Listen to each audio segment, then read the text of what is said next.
sad. God, is that good? Wow. Fantastic. When you see it, you'll be astounded. The images are so fitting. Meanwhile, wildfires rage in Israel as politicians scramble to assign blame. Official trade accusations and public outrage grows over the government's response or lack thereof.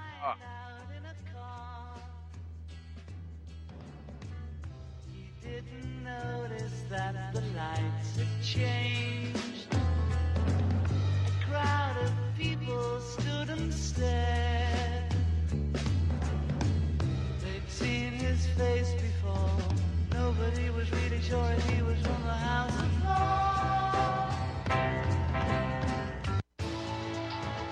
You are tuned in to the Republic Broadcasting Network.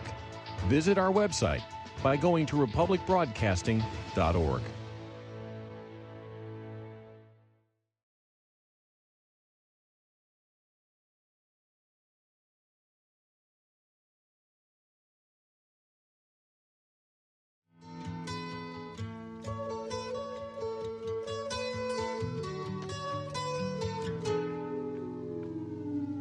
Here comes the sun, here comes the sun, I say it's alright. May have drawn on anonymous social media accounts in planning a deadly Yemen attack. An airstrike in Yemen that killed 8 children, 8 civilians, appeared to target coordinates posted by social media analysts online. For the past several months, the U.S. military has been carrying out a bombing campaign in Yemen, ostensibly aimed at forcing the militant group Ansar Allah, also known as the Houthis, to stop their military intervention on behalf of Palestinians under Israeli assault in Gaza. Notice, no mention here that the Houthis, that Yemen has declared war against Israel. No mention. That is the legal foundation for their action. It's being ignored here to make them out to be something that Trump could call to be pirates, which is grossly wrong, dishonest to its core. It's another lie. This campaign has conducted strikes against more than 800 targets. It's over 1,000 now, as well as verified claims of civilian harm, including, most recently, a strike against a detention facility housing African migrants that killed dozens. Yes, it would be comforting to think the decision makers in the U.S. military carrying out these strikes with great care and with the highest quality of intelligence, given the power of life and death its operations hold for innocent people. Yet, serious allegations have emerged the U.S. military has been relying on part on anonymous X accounts who post coordinates they dubiously claim contain military assets. And of course, the U.S., just like the Israelis, don't really care.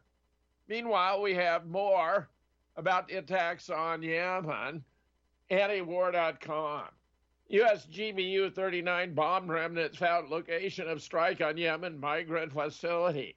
Remnants of a U.S. GBU-39 bomb found in the location of an airstrike on a migrant facility in Sada in northwestern Yemen. According to Yemeni media, the strike killed 68 people.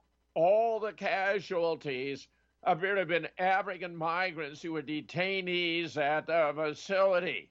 In response to the reports of major civilian casualties, a Pentagon official said Monday, the U.S. was currently conducting our battle damage assessment and inquiry into those claims, but so far there have been no further comments. They don't want to admit they're committing war crimes right and left. Meanwhile, hey, in northern Thailand, pushing local limits in Thailand.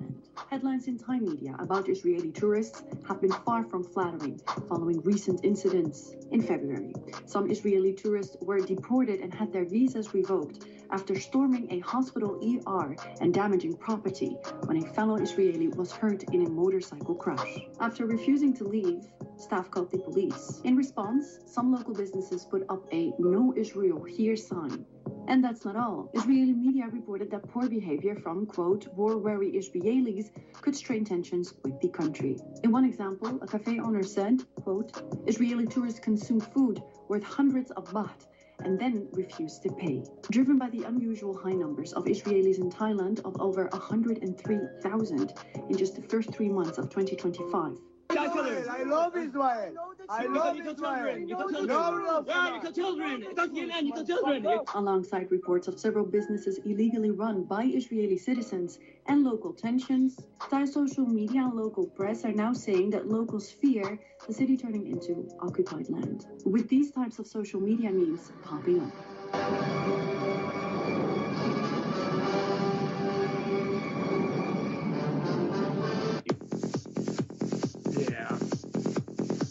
I'll tell you, the Israelis are becoming universally despised. The world has had enough of this slaughter. This is not going to end well for Israel. Meanwhile, state of deception. How Israel forced birth control on Ethiopian Jewish women. When we say Jewish state, what we mean is the national state of the Jewish people. But if Jews want to come here, any Jew, they're welcome. We embrace them. Israel touts itself as the only safe haven and protector of all Jews. That is, unless you're black. In 2012, Israeli journalist Gal Gabay set out to discover why the birth rate among Ethiopian immigrants had plummeted by nearly 50% over the previous decade. What she ended up uncovering was a troubling web of deceit, lies, and systematic racism against Ethiopian Jewish women. Gabay's investigation revealed that Ethiopian women immigrating to Israel were being injected with a long-acting contraceptive without their knowledge or consent. These injections, administered every 3 months while the women were still in transit camps in Ethiopia, continued after their arrival to Israel. Some women claimed they were threatened by Israeli doctors who told them they wouldn't be allowed to immigrate if they refused the injection, while others were simply told they were receiving a vaccine and given no details on the side effects. Even those who knew they were being administered birth control say they weren't offered any other alternatives to the drug they were given. And with that's the Israeli way. Lie, cheat, steal, murder, kill, rape, do whatever the hell you want. Whatever the hell you want. That is their way. Meanwhile, China mulls a fentanyl offer to the U.S. to try to start trade talks.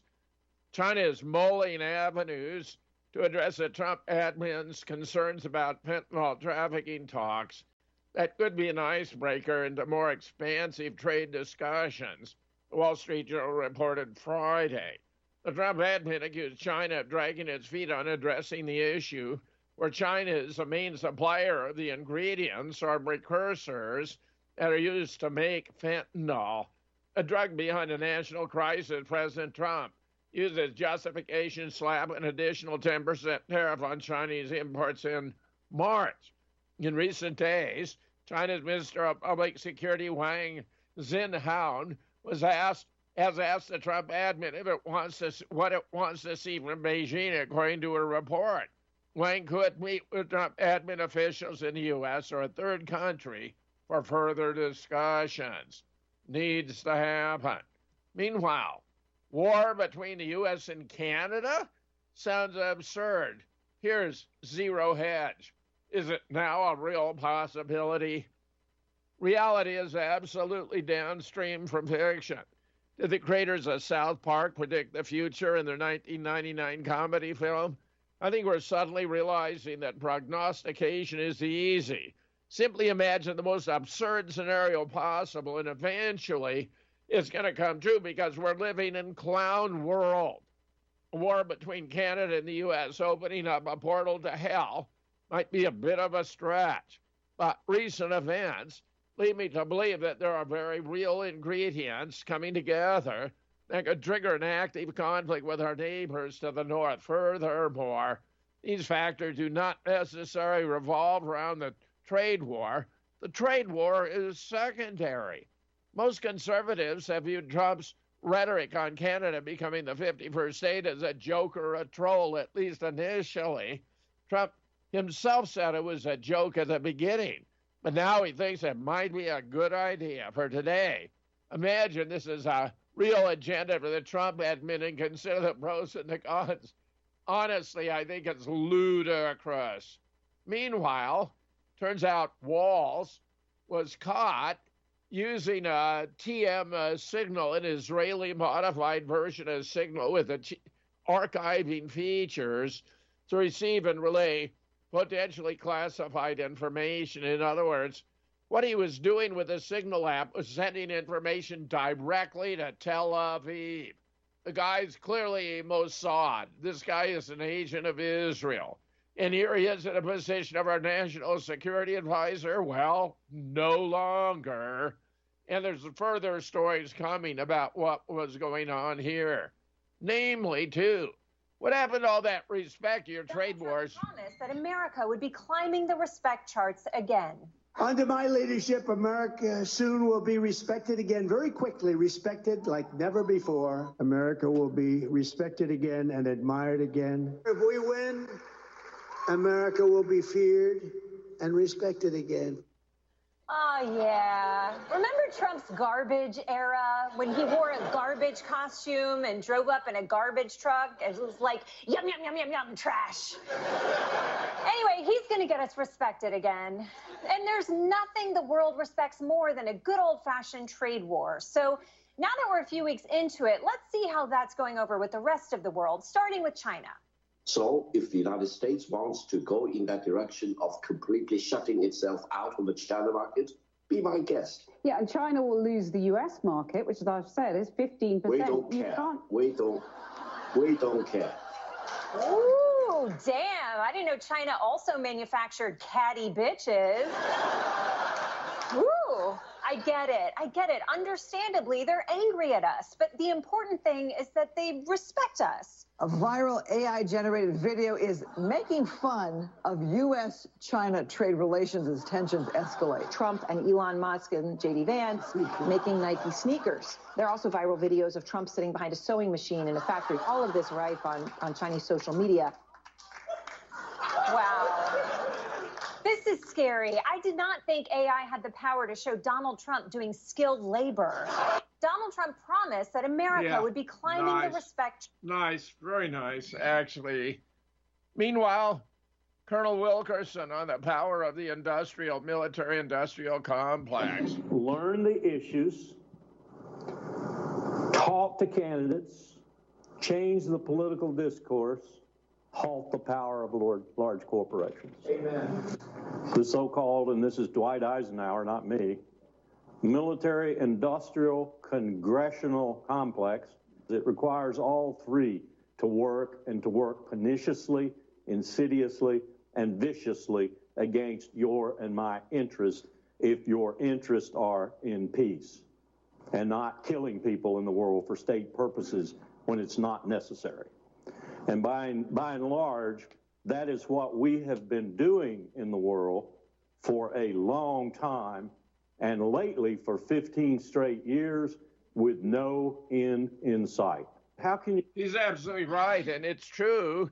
In the first draft, Eisenhower talked about the military-industrial congressional complex, but he was advised that Congress might not like that, so he took out the word congressional, but it belongs there. His original phrasing was correct. Military-industrial congressional complex. Meanwhile, New York mayor is investigating a pro-Israel mob attack on women in Brooklyn. Bad, bad, bad that this is happening. Here we have him. An angry mob of pro-Israeli and Jewish men violently harassing and attacking a lone woman in Brooklyn, New York. Dozens of men chased the woman and threw objects at her, spat at her, insulted her, and threatened her life. Individuals can be heard chanting "Death to Arabs" in Hebrew and shouting "Waste of semen," along with several other offensive remarks. New York police are now investigating the incident of the attack of the woman in Brooklyn. The woman, who identified herself as the victim but wanted to remain anonymous for fear of retribution, told the New York Times that she was not involved in the protest nearby, but had been watching with neighbors and pulled a scarf over her face when people began filming. She's a decent human being who's being brutalized by pro-Israeli mob. Are you surprised? Meanwhile, Whitney Webb explains why Trump is hiding from the Epstein files. Release of the Epstein files? Yeah, sure. So, obviously there was that big, highly publicized release of what was said to be phase one of the Epstein files, with a lot of, Twitter influencers and other figures given these binders. And obviously that didn't go over, I think, the way they anticipated it would, mainly because, the files themselves didn't really had been heavily hyped.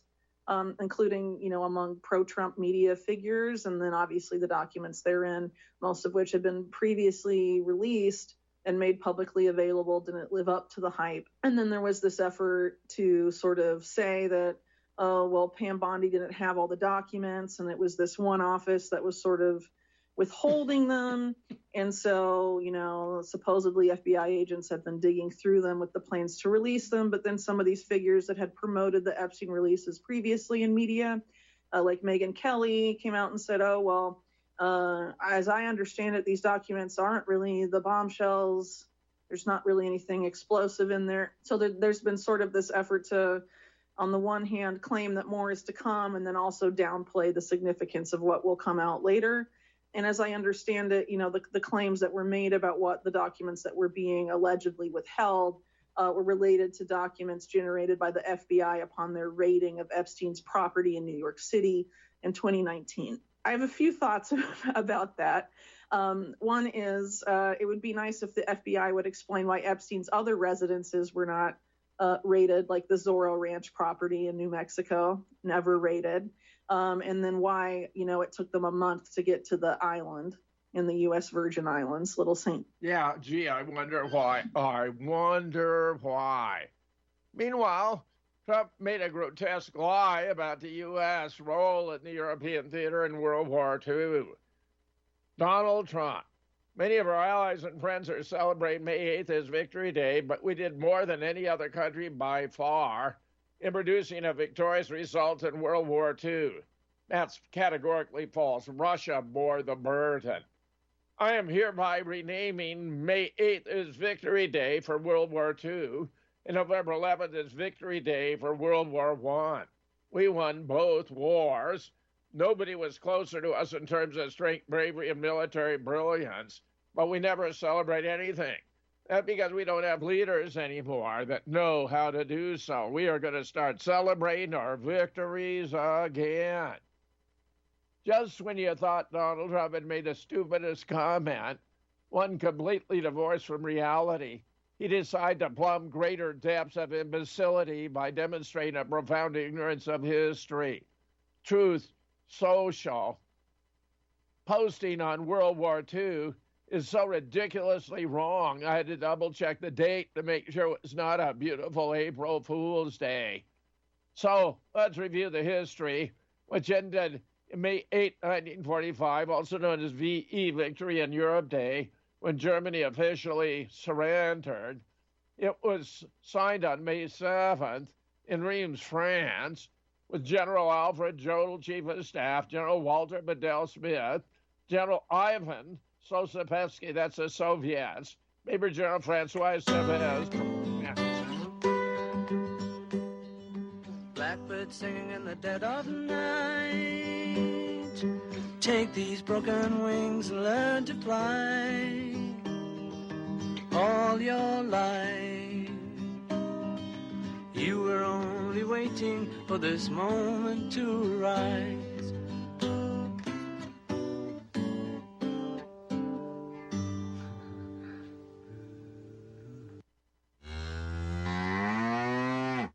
Hey there, are you going to wait till the cows come home to get your new ease-off drop-in lift?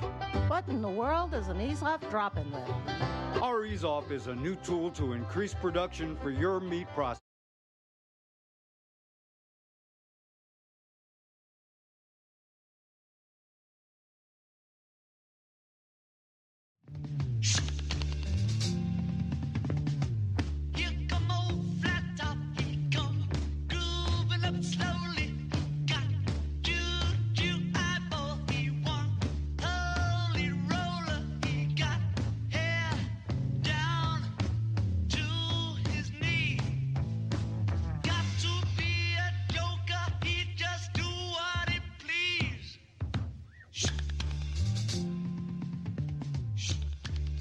Well, here are the three final stories.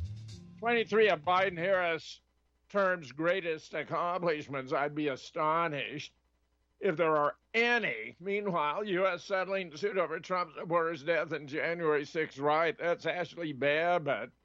From my study of the case, that was a phony shooting. That was the Democrats arranging, probably Nancy Pelosi's idea, so they could claim it was a deadly event. They had to have someone die. Ashley Babbitt appears to have been the phony, the fake, who pretended to have died. It was ridiculous.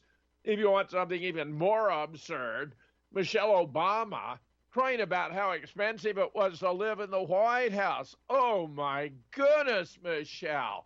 We feel so badly for you, guy. And remember, this is a man. Michelle Obama hasn't been in the news lately with a variety of lines of gossip. Point out she and her husband, former President Barack Obama, have been seen alone at various functions, speculating over a breakup. But she's been complaining on a podcast about how expensive it was for her family to live in the White House. On her show, she recently said, it's expensive to live in the White House. Many people don't know. I mean, much is not covered.